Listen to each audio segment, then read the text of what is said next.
Bonjour à tous. Donc, Jean-Marc m'a présenté, puis la plupart d'entre vous me connaissent. Donc, Sophie Cherrier, je suis Prague, effectivement, en sciences de la vie et de la terre. Et depuis 1998, je travaille à l'UFM dans un premier temps. Donc, on va dire le cœur de mon métier, c'est la formation des enseignants et la formation des formateurs aussi. Effectivement, je me suis lancée, il est un peu haut ce micro, je me suis lancée dans l'étude des neurosciences. Alors d'une part parce que bon voilà, je suis sciences de la vie et de la terre, donc les neurosciences ça m'intéresse, mais ça m'intéresse aussi à titre personnel, notamment le fonctionnement du cerveau. Je trouve que c'est quelque chose d'extrêmement intéressant. Et dans le cadre donc d'une première étude qui avait été, enfin pas une étude en tout cas, une commande plutôt pédagogique qui avait été faite à l'INSPE, je me suis lancée avec mes collègues en fait de l'INSPE dans un travail sur la neuroéducation. Alors, je reprends donc mon titre. Je vais expliquer après les différents termes de mon titre parce que souvent le mot conatif, ça peut poser problème. Donc moi, mon idée, c'est de travailler sur les neurosciences cognitives en éducation. Donc le champ des neurosciences est très large, hein, et donc à l'intérieur, on a les neurosciences cognitives. Et puis l'idée, c'était de voir quels impacts on pouvait avoir sur le développement conatif, la connaissance de soi auquel je tiens beaucoup, et la réussite éducative que je vais aussi définir chez les élèves et les étudiants. Donc comme l'a dit Jean-Marc, je suis encadrée par Séverine Ferrière qui était avec nous et qui est maintenant professeure à l'université de La Réunion du laboratoire ICAR, et Grégoire Borst qui est à la base de psychologie du développement mais dans le champ de la neuroéducation, qui dirige le laboratoire de la PSIDE donc à Paris. Alors je vais donc vous présenter un petit peu les intentions de la recherche. Alors les intentions de l'étude, en fait, si je reviens, c'est un petit peu casse-pied là. Si je reviens sur l'idée, si vous voulez, si on prend les choses beaucoup plus largement, c'est que on évolue dans un monde complexe. Oui, je veux bien.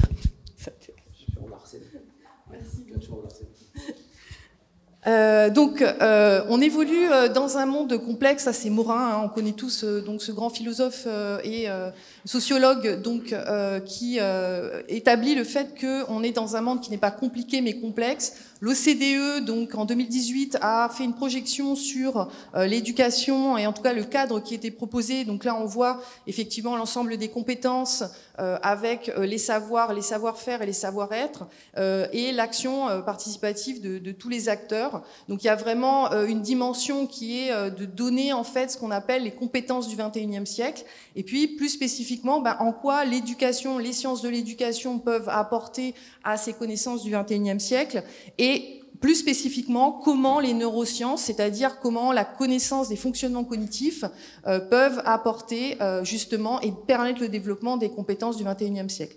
Donc dans ce cadre, effectivement, l'idée c'est de voir les contributions des neurosciences en éducation et de voir est-ce que ça peut apporter aux jeunes générations, donc aux élèves et aux étudiants, notamment pour ces compétences essentielles du XXIe siècle. Alors moi, ce que je propose, ma question de recherche, donc voilà, vous l'avez compris, est-ce que l'apport des neurosciences dans ces aspects cognitifs et biologiques, c'est là où je vais aller un petit peu plus loin, puisque mes connaissances, moi, biologiques, me permettent d'aborder ces aspects, et je pense que c'est fondamental. Il faut bien comprendre que la psychologie cognitive, c'est quelque chose qui travaille, enfin c'est un champ qui travaille depuis longtemps avec l'éducation. Plus récemment, les neurosciences, et donc il y a aussi toute une polémique entre les trois champs, hein, les neurosciences, la psychologie et les sciences de l'éducation, mais les neurosciences apportent quelque chose de supplémentaire, c'est le substrat biologique. Et moi, je pense qu'on ne peut pas réfléchir sur l'apprentissage sans tenir compte des aspects biologiques qui sont derrière, parce qu'un cerveau a des limites et un fonctionnement qui est un fonctionnement physiologique. Donc l'idée, c'était de voir effectivement si les aspects cognitifs et biologiques auprès d'élèves et d'étudiants va favoriser le développement de leur conation. Alors qu'est-ce que la conation ? La conation, c'est le fait, vous savez, ça vient le premier à avoir utilisé ça, c'était effectivement dans les écrits de Spinoza, le conatus, en fait, c'est le fait de se mettre en action. Donc la conation, en tout cas tel que moi je le définis dans mon cadre, c'est la motivation et la volition. Donc la volition, c'est le fait de continuer une action jusqu'à son objectif, d'accord ? Et la motivation, c'est l'intention de départ. Donc, est-ce que le fait de connaître le fonctionnement de son cerveau va permettre justement aux élèves, aux étudiants, d'aller vers la conation, c'est-à-dire vers un changement de comportement, en fait ? J'associais aussi quelque chose d'important pour moi, c'est la connaissance de soi, parce que je pense que la réussite, elle passe d'abord par se connaître soi-même, connaître ses limites, comment on fonctionne, donc bien sûr d'un point de vue neurologique, mais aussi personnellement par une sorte de petite introspection sur qui je suis, quelles sont mes compétences, quels sont les endroits où je dois plutôt travailler ou développer des compétences. Et puis la réussite éducative, j'ai choisi le mot de réussite éducative parce que je ne veux pas me cantonner à la réussite scolaire ou académique. On va parler de réussite scolaire chez les élèves et académique à l'université. La réussite éducative, c'est un terme qui est beaucoup plus général et qui va englober certes la réussite scolaire et académique, mais aussi le développement de certaines compétences. Donc on peut ne pas forcément avoir réussi académiquement à l'école, mais ça n'empêche pas qu'on a peut-être développé des compétences et des aptitudes justement en allant par exemple dans un parcours scolaire. Donc l'idée, c'était de voir l'action des neurosciences cognitives en éducation sur ces trois aspects-là, et à travers la mise en place d'un dispositif neuroéducatif qui est le dispositif donc, que je vais vous présenter après. Je reviens sur le cadrage théorique. Bien sûr, aujourd'hui, je n'ai que 10 minutes, donc je ne peux pas revenir sur tout le cadrage théorique. Et comme Jean-Marc l'a dit, je soutiens ma thèse en novembre, donc par rapport aux autres doctorants qui sont en début. Donc forcément, moi, je suis beaucoup plus avancée dans mon travail. Mais j'ai conceptualisé un modèle pour l'hypothèse de recherche où un dispositif neuroéducatif va agir sur connaître le fonctionnement de son cerveau et va permettre le développement d'aspects cognitifs, donc d'aspects, vous l'avez compris, plutôt comportemental, et d'aspects cognitifs. Et mon dispositif passe bien sûr par la métacognition, c'est-à-dire la métacognition, c'est la cognition de sa propre cognition, c'est-à-dire comment je fonctionne, quels sont mes processus cognitifs, qu'est-ce que je sais sur moi. Ça nous amène à la connaissance de soi, qui va permettre ce qu'on appelle l'autorégulation, c'est-à-dire d'être capable de réguler en fait ses comportements et ses fonctionnements cognitifs. Vers l'autonomie, on l'a évoqué dans la présentation de tout à l'heure, c'est effectivement à l'université, mais pas que, aussi au lycée, c'est important, le développement d'autonomie pour aller vers une réussite éducative, c'est-à-dire bien sûr une réussite académique, mais aussi le développement de compétences.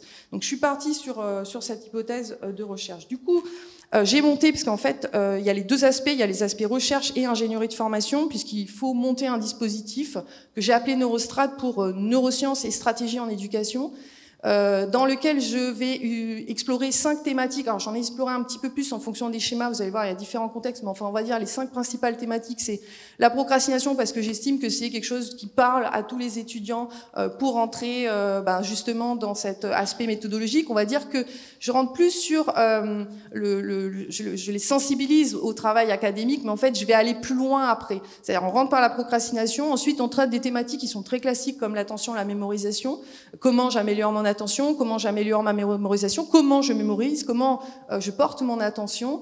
Et puis ensuite, je vais beaucoup plus loin sur ce qu'on appelle les croyances, quelles sont mes limites, qu'est-ce que je crois de moi, qu'est-ce que je crois du monde, qui va être limitant dans ma réussite, en tout cas dans les projets que je me fixe, parce que je ne suis pas que sur la réussite purement, bien sûr, l'idée c'est réussir mon baccalauréat ou réussir ma licence, mais c'est aussi d'aller plus loin, qui je veux être, quel est mon parcours, qu'est-ce que je veux faire dans la vie, quels sont mes objectifs de vie, et de réfléchir aux limites qu'on peut se mettre, soit par l'environnement qu'on a eu, et aussi par soi-même, nos expériences personnelles. Et puis les habitudes, tous les automatismes que l'on a emmagasinés, enregistrés, qui sont normales pour un individu. On a tous des automatismes de fonctionnement cognitifs et comportementaux, mais ces habitudes, il faut savoir les questionner et les revoir. En général, quand on questionne les croyances et les habitudes, on questionne à peu près tout son champ de réalité, on va dire. Ça, sur 20 heures de formation, on va voir aussi qu'il y a eu plusieurs organisations, comme je l'ai dit.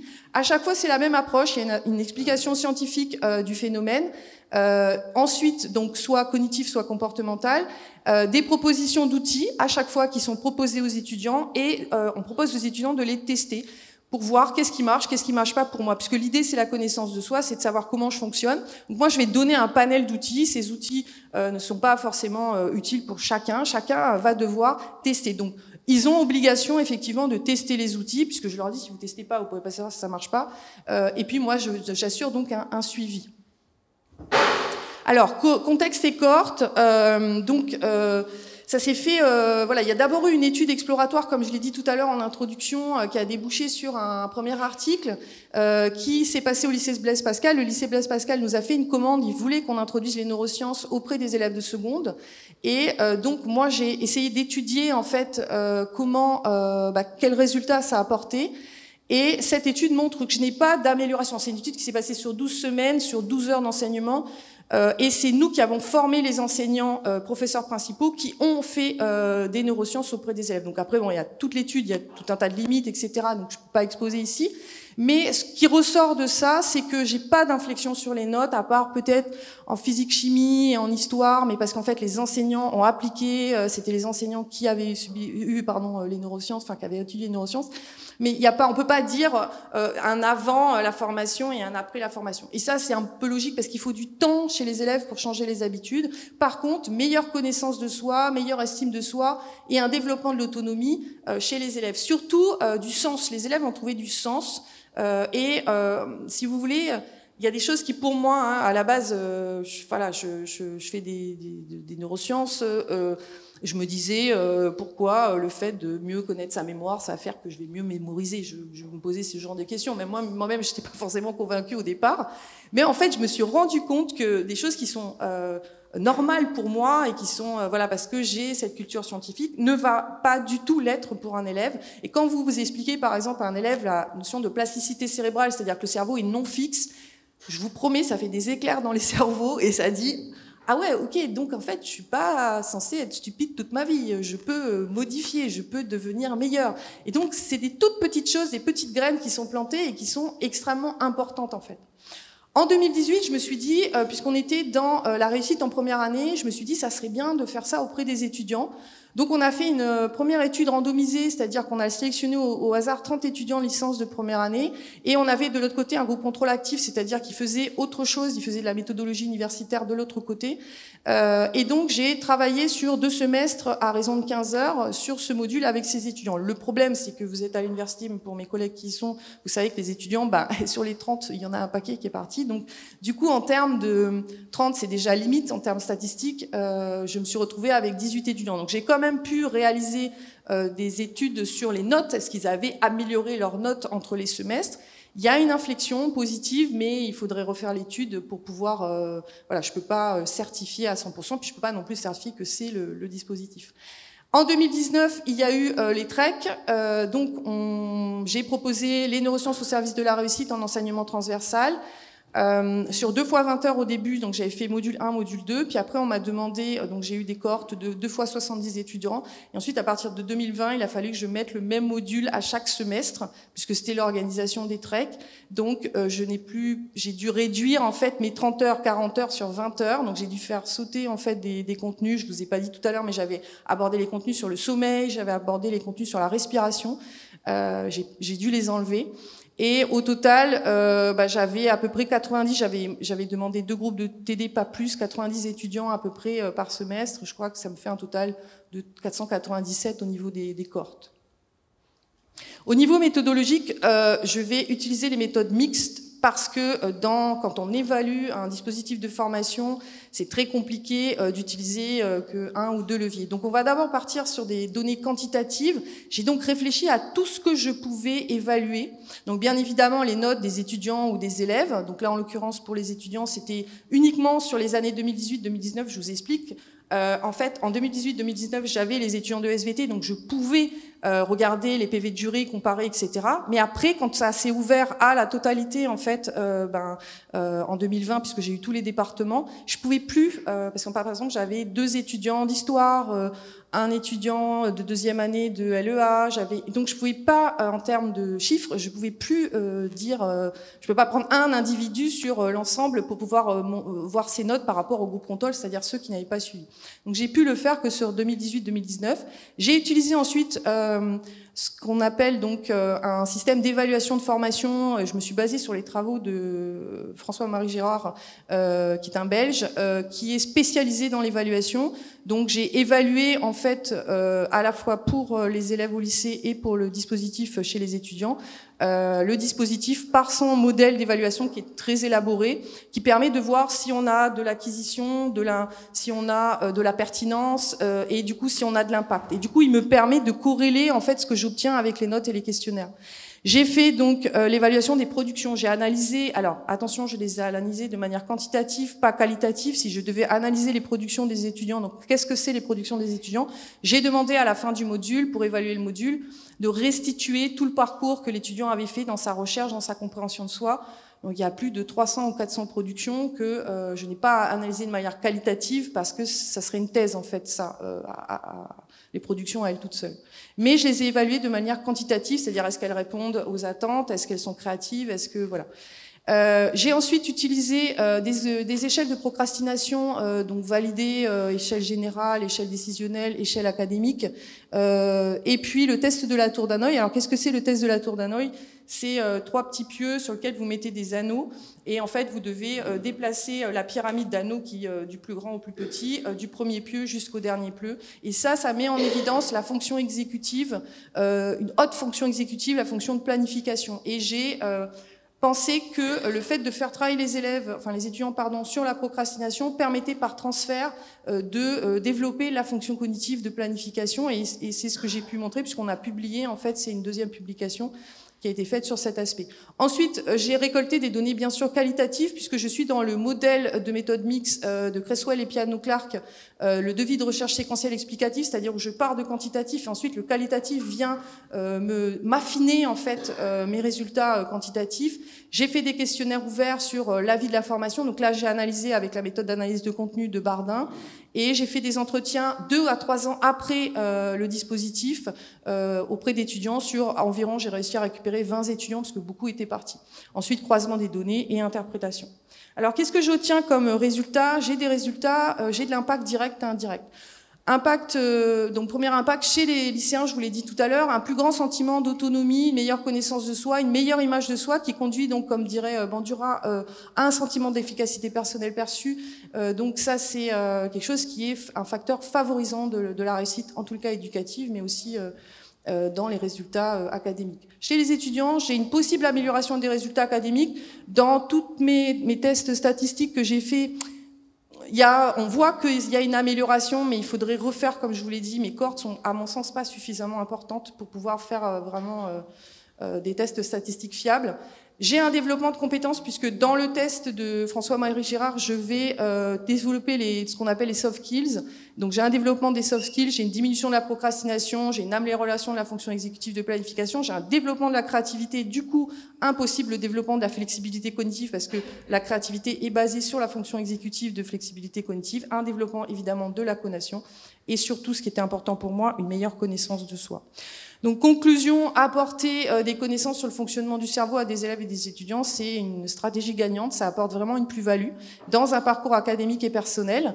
C'est surtout pour moi la connaissance de soi qui est importante et donner du sens aux apprentissages grâce à l'apport scientifique, c'est ça qui a été vraiment important.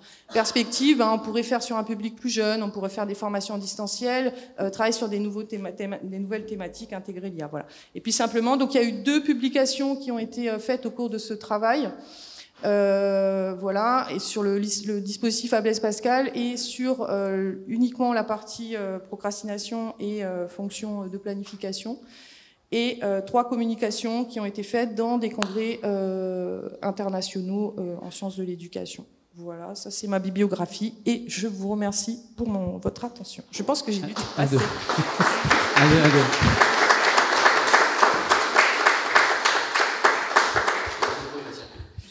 Donc merci Sophie pour on va dire cette présentation. Effectivement, on a un peu explosé le temps. Mais bon, voilà, c'est un travail en fait de thèse, on va dire conclusif. Oui, il est en fin de voilà. Oui, du coup, voilà. Il y a plus de trucs à dire. Voilà, donc merci. On sent effectivement une maîtrise du sujet. Voilà, donc je pense que c'est assez novateur et intéressant. Donc les questions ne vont certainement pas manquer. Voilà. Bien. Allez, mes chers collègues, la parole au jury dans un premier temps et à la salle ensuite. Je sais pas si tu as vu. Merci beaucoup, Sophie, pour ton exposé. J'ai une question qui est peut-être déjà une question qu'on poserait au moment de la soutenance de la thèse, si je puis me permettre. C'est est-ce que tu es capable de synthétiser un petit peu ta posture, parce que de mon point de vue, je vois quand même un grand écart entre Morin et puis les neurosciences. Par rapport à cette question, sinon une autre, hein, si tu choisis, est-ce que tu peux définir dans quel paradigme ou théorie d'apprentissage du coup tu te situes? Et enfin, la connaissance de soi, est-ce que tu la réduis à la métacognition? Parce que c'est voilà, pour moi, la connaissance de soi, c'est quelque chose qui se construit en tant que sujet historicisé, avec toute la démarche de réflexivité. Voilà. Donc, tu choisis dans les questions un petit peu difficiles que je t'ai posées.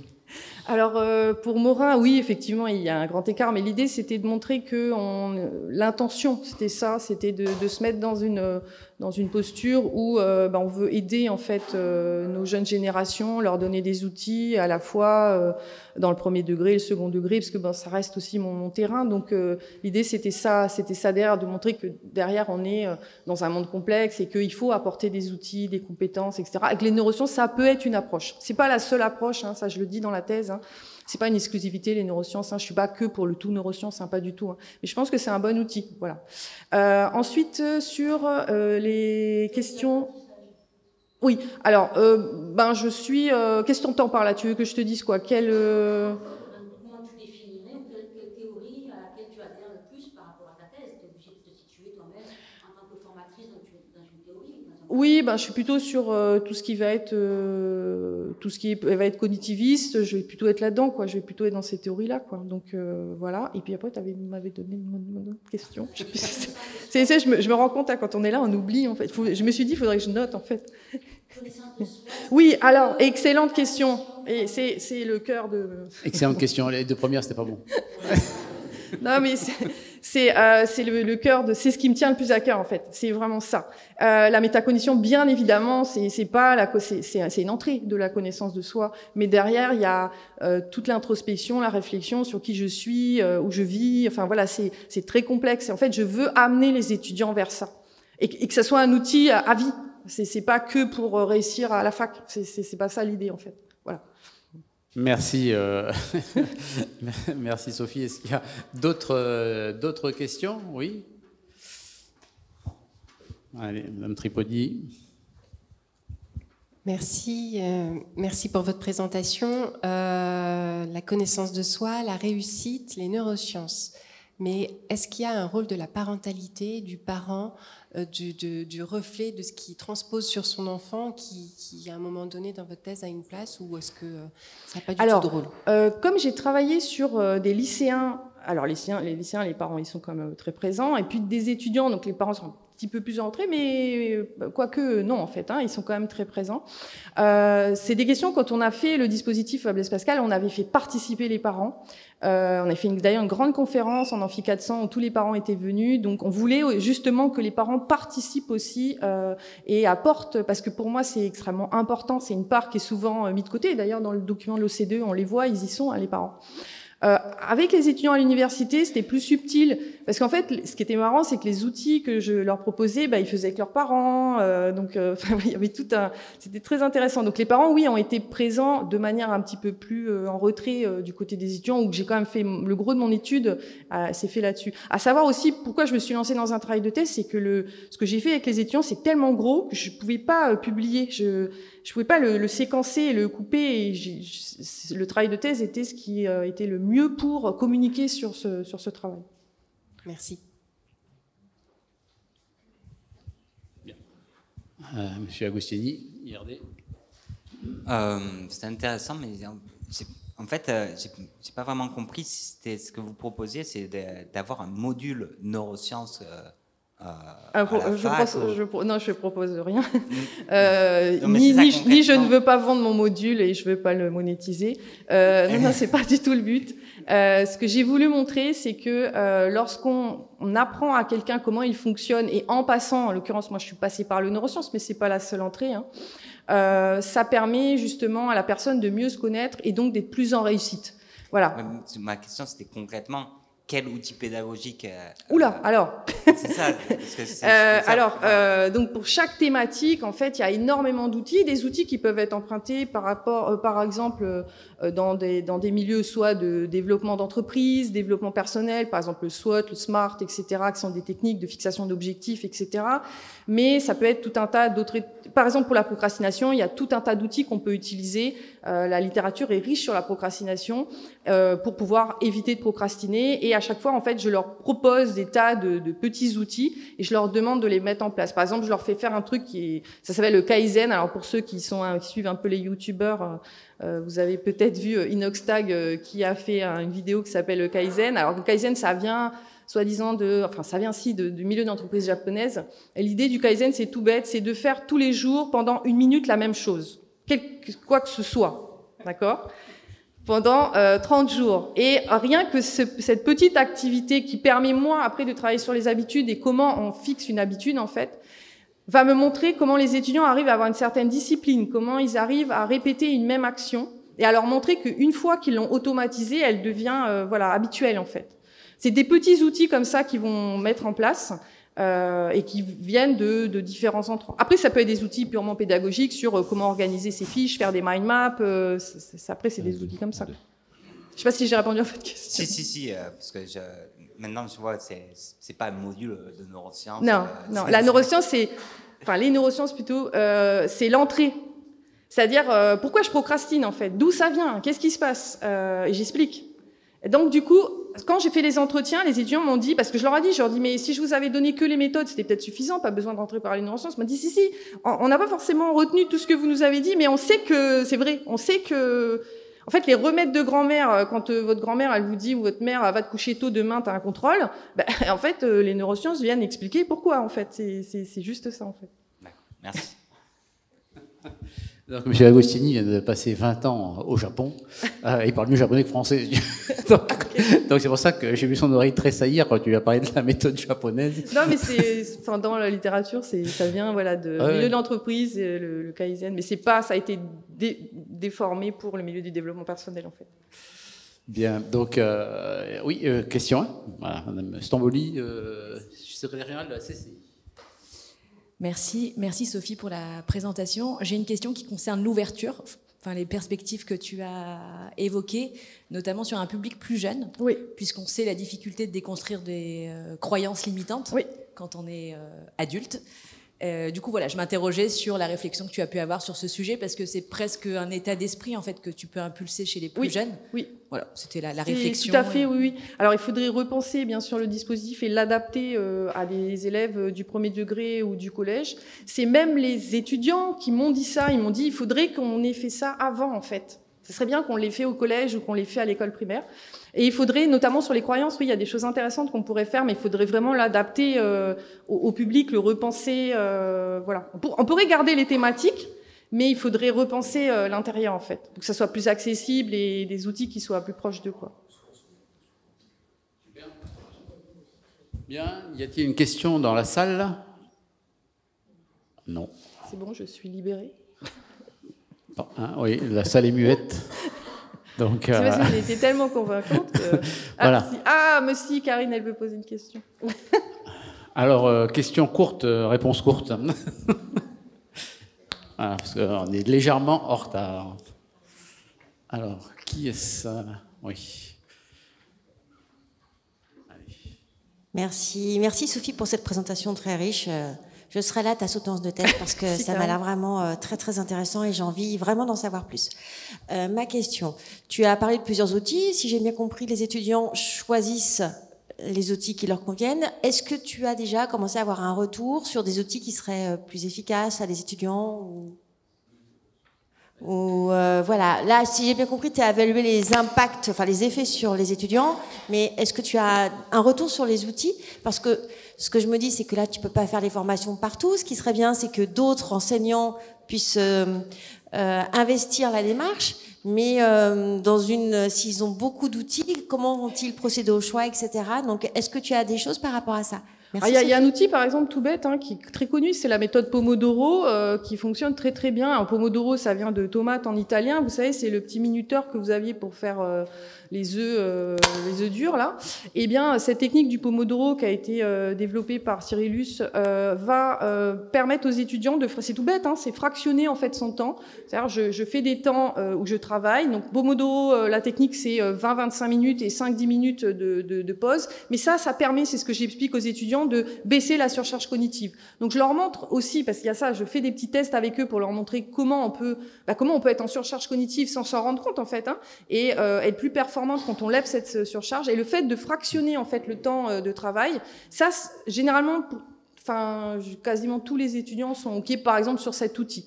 Ou sur la mise en place pour les 5 minutes pour la procrastination. Je m'y mets 5 minutes. Si au bout de 5 minutes, je veux plus m'y mettre, j'arrête. Ça marche très bien parce qu'au final, on dépasse les 5 minutes et on se met au travail, en fait. Voilà, il y a plein de petits outils qui seraient possibles de mettre en place. Voilà. Merci.